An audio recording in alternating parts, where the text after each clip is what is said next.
is Jennifer. I work with Secured.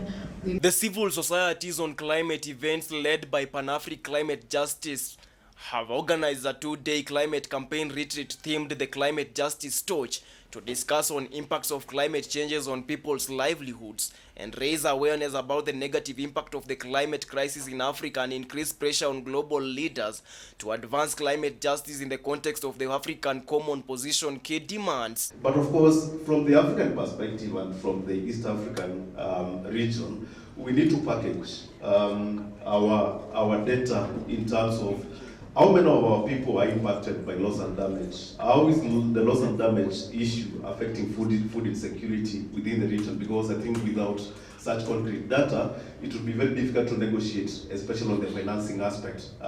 In preparation to the forthcoming 27th Conference of Parties and beyond COP27 to the United Nations Framework Convention, poised to be held by the African continent in Egypt, set to drive transformational change, scaling action for climate-vulnerable communities, and mobilizing finance to develop emerging economies, move from ambition to implementation and halve global emissions, and protect 4 billion people from the climate impacts by 2030.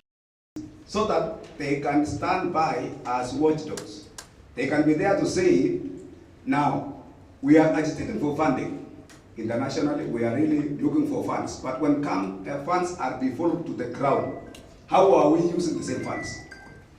Are we misusing again, or we are saying the women who are suffering, the people who are suffering, they are not again helped by the same funds? Climate change has greatly impacted as it continues to cause havoc in the region and the Horn of Africa at large, including Kenya, Somalia, Uganda, Tanzania, Rwanda, Burundi, Ethiopia and South Sudan, which are experiencing drought that has led to loss of livelihoods. Our money is to ensure that girls go to school, but girls are facing death due to starvation and famine. Who will they take to school? Girls are getting married now at an early age. Girls are going through FGM, that as a country we are saying it's illegal. But because of climate change, climate injustices, girls have been pulled out of school. They are now walking with their mothers through insecure paths to get water. The team has expressed fears in change of climate, projecting extreme weather and climate events expected to become more frequent and more severe because of climate change in the coming decades. Because initially it was theory, today it is action.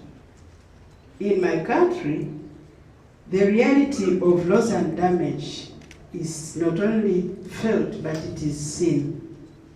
When I talk about drought in Karamoja, I'm not talking about drought, I'm talking about hunger and death.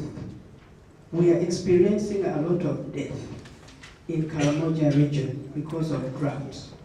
The climate enthusiasts intend to contribute to effective building of an African narrative on climate justice by ensuring meaningful engagement within targeted communities directly affected, inspire and empower East and Horn of African communities, youth, women and vulnerable populations, strengthen local climate justice leadership and increase pressure on global leaders to adopt ambitious climate commitments rooted in climate justice at COP27 and beyond. A good number of people are dying. We don't have food security anymore. Our agricultural practices we have to have subsidies for everything. And what is happening? Why are we facing this? As in 77% of our GDP at the moment is going back to repaying debt. So where is the money for development and even dealing with this crisis? And who's responsible for this crisis? Who is responsible? Are we responsible? We're not. And climate change, if it continues on that trend, we have to let our governments also know that it's going to be a national security issue. With over 23 counties experiencing drought in the country, civil societies are meeting for a two-day retreat to discuss and find lasting solutions to help curb the drought menace in the entire region and Horn of Africa.